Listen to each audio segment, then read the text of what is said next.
Two types of DJs: those that prep their music in advance by first creating playlists and finding songs that they think work well together, marking mix in and out points with cues.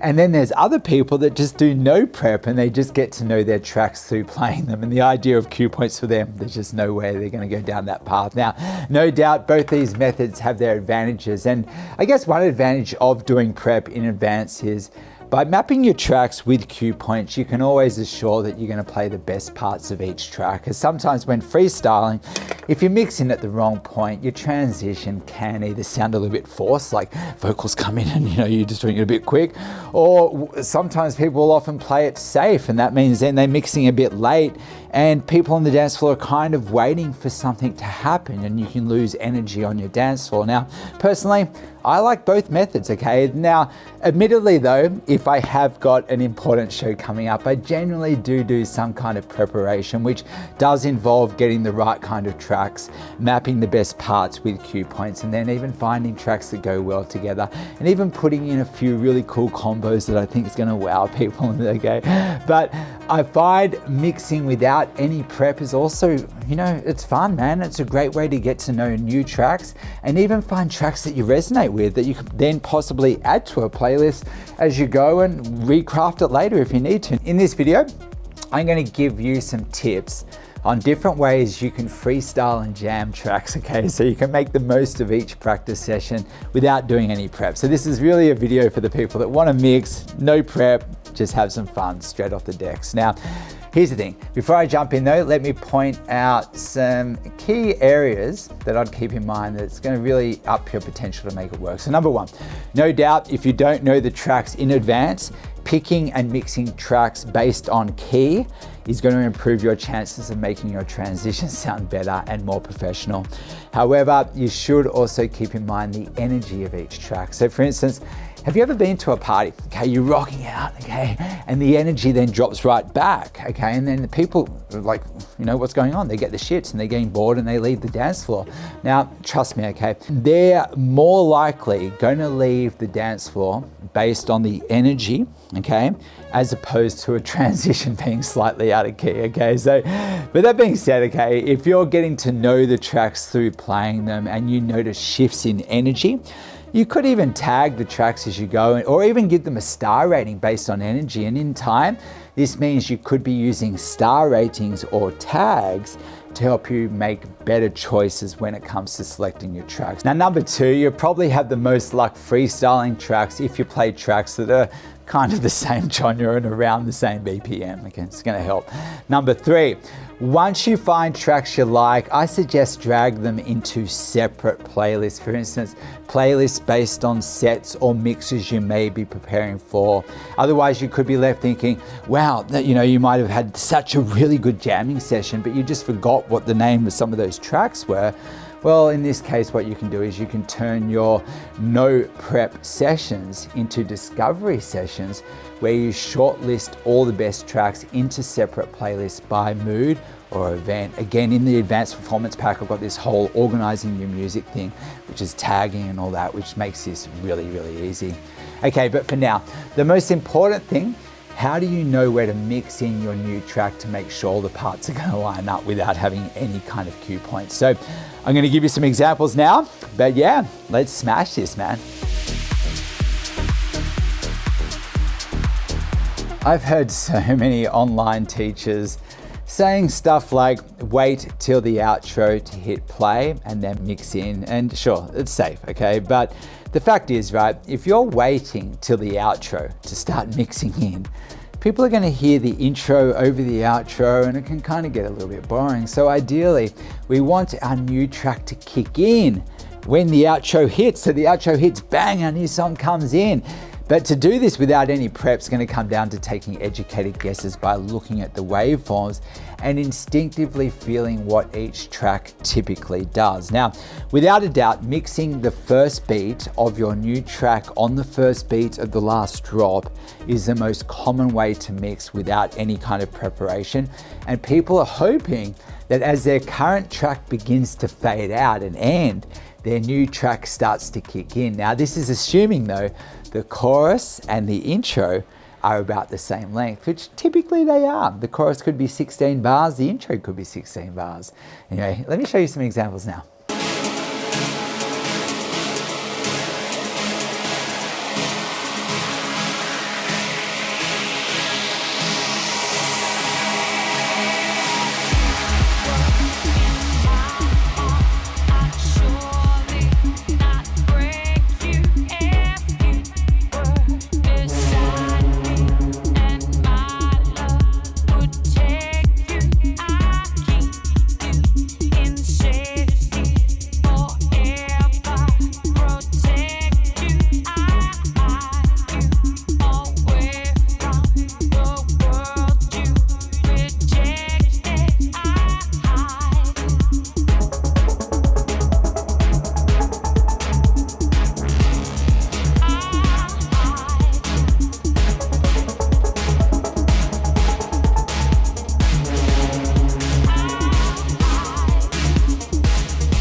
Now, I still want to talk more about mixing on the outro, but please allow me to just quickly go on a quick tangent, okay? So for instance, let's say I just mixed into this track now, and let's say it didn't get the best response, or perhaps I'm a little afraid of that bit in the middle that looks to have little to no beat. Then I could also mix in my new track earlier with the goal that my new track kicks in into the breakdown of the exiting track, and it's going to keep the energy going. Okay, let me show you that now. It never falls apart.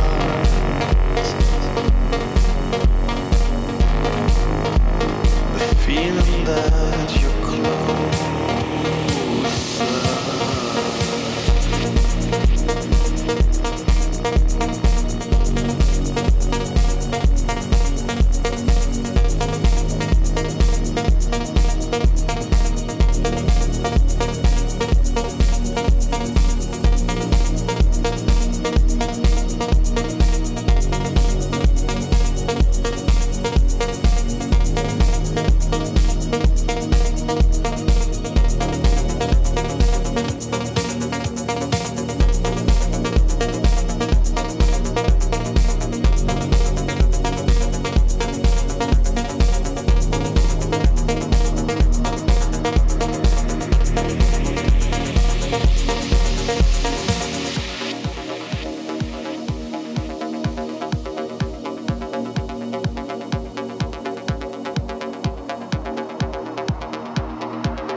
Okay, let's do one more example now of mixing on the last drop.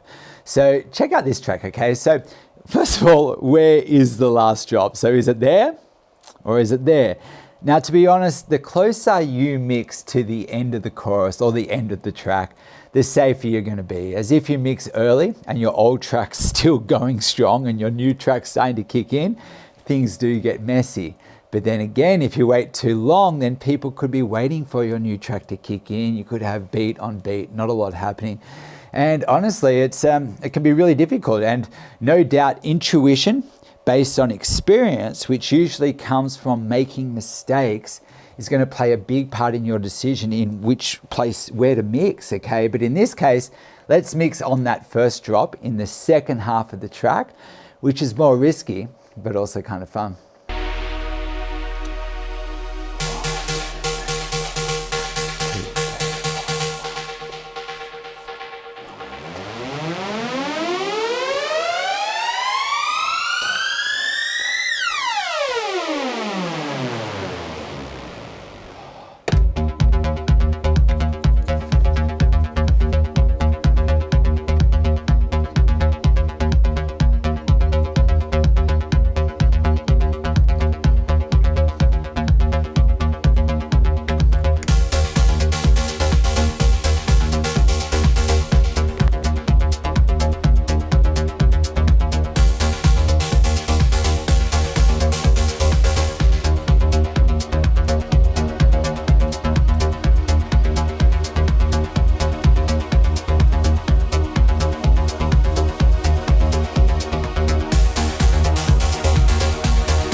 Anyway, notice with that transition, it didn't quite work. It was still okay. Like, I had fun doing it and I did what I could with it. But the truth is, when you jam without any prep and you don't know your music that well, then less than perfect transitions can be a part of the game. And like I said, through making mistakes, you learn for next time. So for instance, right, what I learned from that transition is perhaps I even could have looped that exiting track just to kind of like in that build-up bit, you know, just before it kind of kicked in. I think somewhere in that song there might have come out of phrase slightly. In that build-up, maybe there's an extra 2 bars or 4 bars and it kind of threw it out a little. So let me show you an example now of, like, you know, say you're unsure, maybe just putting a loop on that. I'll show you.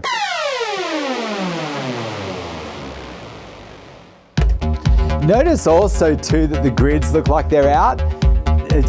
Don't trust the grid. Like, look at the waveform, feel it, you know, like this is how it's beat matching out loud for you. Be like, you know, I'm not like looking at the grids. I never really look. That's the idea of getting club ready. You know, you feel these changes. Just means the producer, the fact that red dot's not lining up, just means the producer's just been put an extra bar in somewhere or something, you know. But anyway, it's not, we don't have to focus on that. It doesn't happen that often. Okay, I'm going to start mixing in.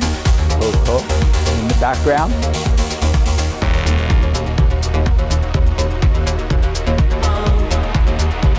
Nice.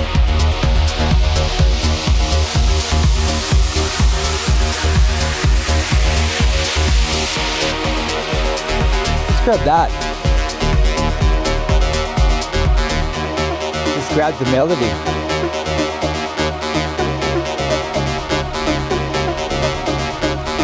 Now I'm just peeling this one back, getting it in the background, creating space for this. Just with all the techniques we've learned so far.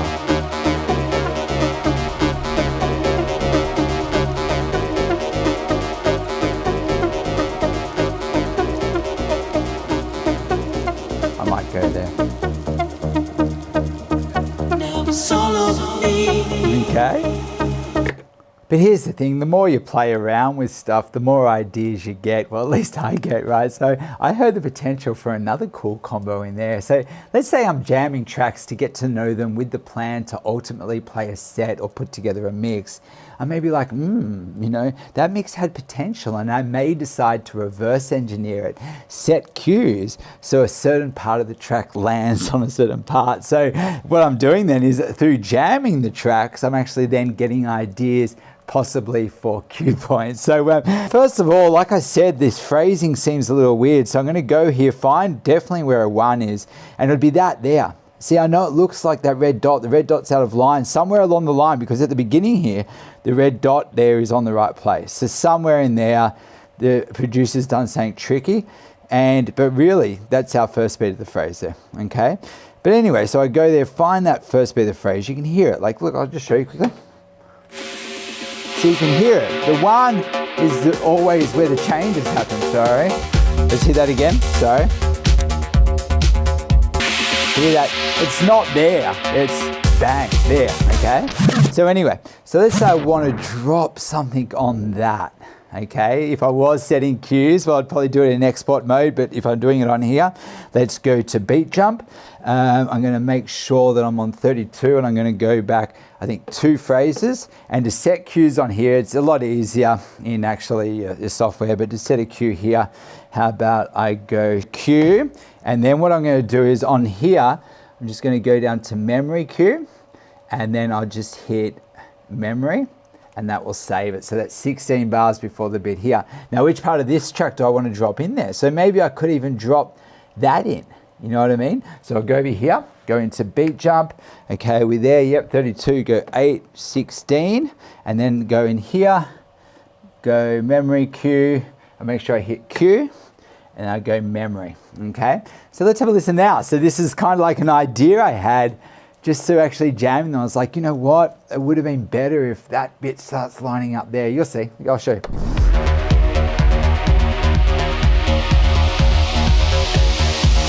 And you see it wasn't quite a 1. See, it means they've done extra 4 bars in here somewhere, okay?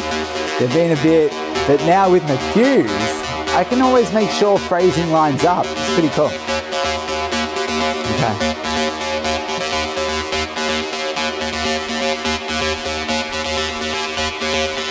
Okay, sounds all right.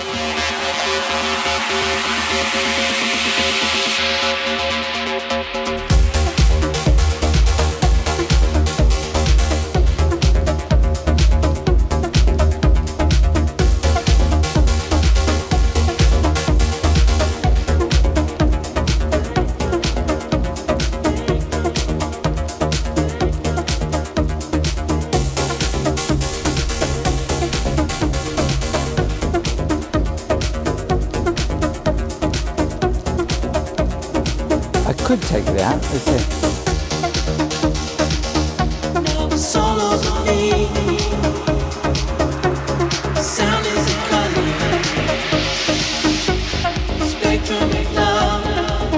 Let's say I like that bit. I want to bring it in a bit. It's creative, man. It's art. See what? Follow whatever you feel. See, I've got bass there, but there's not a lot of bass on this one. But this one's going to start kicking, so let's go. Create space sometimes for things to happen. Anyway, the more you jam, the more you get to know it. But yeah, I know this is moving a little bit towards prep, which is not the actual goal of the video. However, jamming without prep sometimes gives me ideas. I'm like, oh, wow, that bit's going to work there. And honestly, when you get ideas, it's okay to take notes, or in this case, perhaps, map out the tracks with some cues, and that's going to take your transitions from good to great. And when playing live, beautiful transitions and flow can really enhance the atmospheres at the event that you're playing, as opposed to winging the whole set and leaving some of your transitions up to fate. So honestly, I would do a bit of both, like have some prep, and then if you find something really cool, you quickly just map it, put it in the playlist, put it in the order, start working on a set. The only issue with hitting play on the last drop is sometimes you're left waiting up to a minute for your new track to kick in. And if you don't even know your new track, and let's say you just want to jump ahead and I guess essentially fast forward to hear what the transition would sound like the end result, so to speak, okay,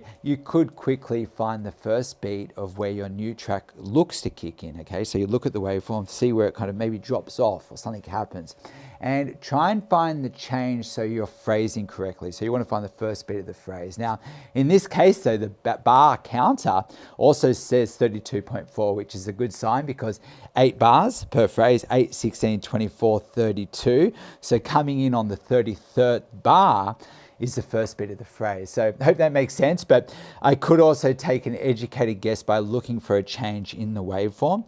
Quickly set a temporary cue on that first beat of that phrase where something's happening, and then hit play on your new track where you think the outro is.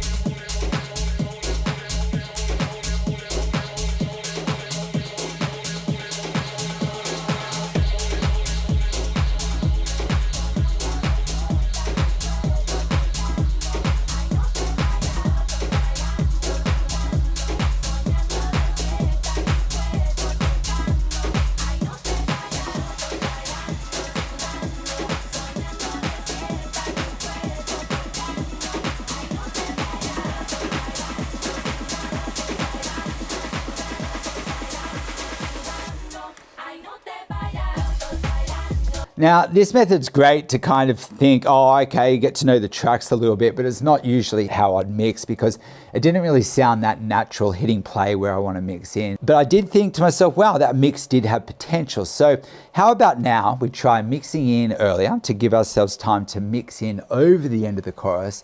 But this time what we'll do is we'll hit play on the first beat of the drop again. But if the parts aren't looking as if they're going to line up, what I'm going to do is I'm going to show you how you can effectively use beat jump if you're using a controller. So I have a video specifically on beat jump and all the performance features and how to use them to enhance your mixing game in the advanced performance pack. But for now, just quickly, if you have a controller and want to use beat jump to make sure the main parts line up, the first thing you want to do is set up beat jump to jump 8 bars, which is 32 beats. So go to the beat jump section on your controller and make sure you know which button to hit to jump forward or back 32 beats, which is 8 bars. So let me show you that now.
However, the only issue with the first method, mixing in over that outro, is what happens if you don't want to play the full track, okay? Or perhaps you're playing live and the track that you introduce doesn't get the best response from your audience. Then honestly, you're going to need to mix out as quickly as you can as well. And it keeps things moving a little bit. It's about finding a balance, you know. Sometimes the song goes well, play the full song. But if it's not going well, maybe you want to mix a little bit earlier into the middle, which is, you know, heaps of fun, keeps the audience engaged. So let's say you do put on a track, it doesn't get the best response. Then you're going to want to mix out at your first possible opportunity. But you also want to keep phrasing in mind. You want to come in on the one. And you also want to understand that it can sound a little bit desperate if you cut the chorus of the track playing in half. So time it that after the first chorus ends, your new track kicks in, and mix the old track out artfully with EQ work and or just with your volume fader, you know. So here's the thing, but when mixing into the middle of the track, quite often, like the previous example, you can mix the first beat of the track on the first beat of the chorus, okay? So that's the drop there, okay? And again, you're hoping that the chorus length and the intro length are the same. Now, if you timed it right, the chorus will drop off as your new track kicks in. However, okay, unlike mixing on the outro where, you know, basically the song's going to end at worst, okay?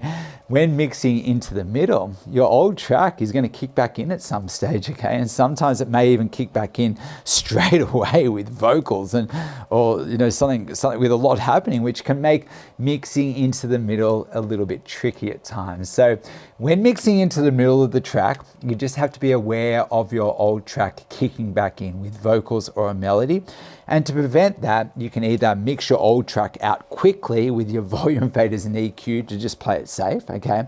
Or if, let's say, you mix in and there's a cool beat, okay? And you're afraid of your old track kicking back in, you can always prevent that by setting a loop, okay? And that means you're grabbing the part that you like, and that's also stopping it from kicking back in with something you don't like, okay? I'll show you some examples.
Wasn't so long ago when we last saw each other, when we last danced together under a sea of stars.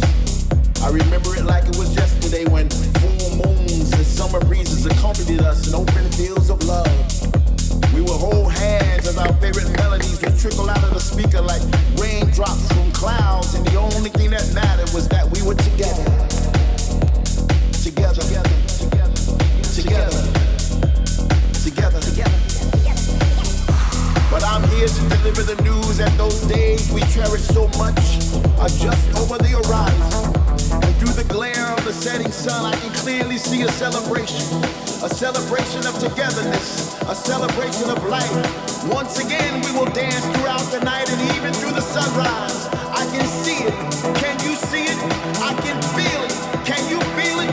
Can you see us singing along to our favorite songs with our hands raised high in the sky as if we were trying to catch an invisible vibe to take home? It's just a matter of time. Close your eyes and imagine all us together again. If you can feel it, then it shall be.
Up until now, the examples I've provided have worked really well, okay? But what happens if the chorus is twice as long as your intro and your verse of your new track kicks in mid-chorus? Now, usually, right, the waveform gives you some kind of clues on this. So if your chorus looks twice as long as your intro, well, just mix in halfway through the chorus, okay? On phrase, come in on a 1. Or if you want to play it safe, just think of it like this way. You want to mix in closer to the end of the chorus. Again, always on phrase. Let me show you.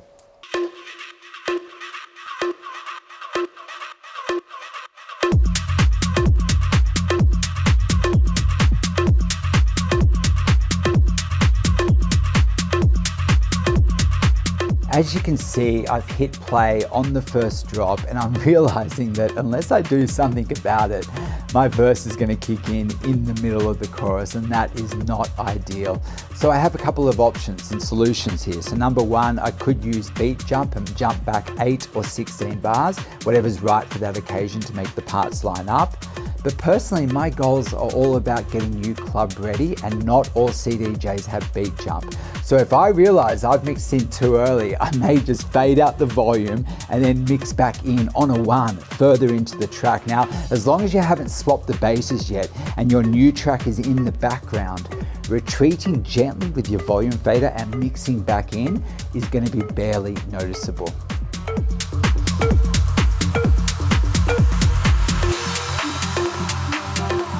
In this case, I've got a lot going on in both tracks, and I'm also mindful that track A is about to kick back into another drop.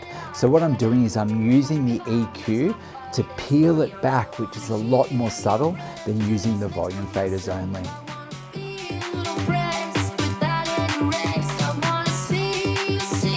I wanna see you fight, 'cause you are the real So how do you know when to mix on the first or second drop, or even when to play it safe and mix in your new track like halfway through the chorus or closer to the end of the chorus, just to make sure that everything lines up? But before I answer that, just quickly, when I say mixing in, okay, I'm not talking about hitting play with the volume up. I'm talking about hitting play with the volume down, giving yourself some time to beat match, and then mixing artfully over the end of the chorus with your volume faders and EQ, which was taught thoroughly in the Pro Mixing Styles video. So I'm assuming that you've already watched those, okay? But anyway, the answer on where to come in really depends a little bit on each track. So 100%, right? Tracks generally follow a formula with phrases and main sections.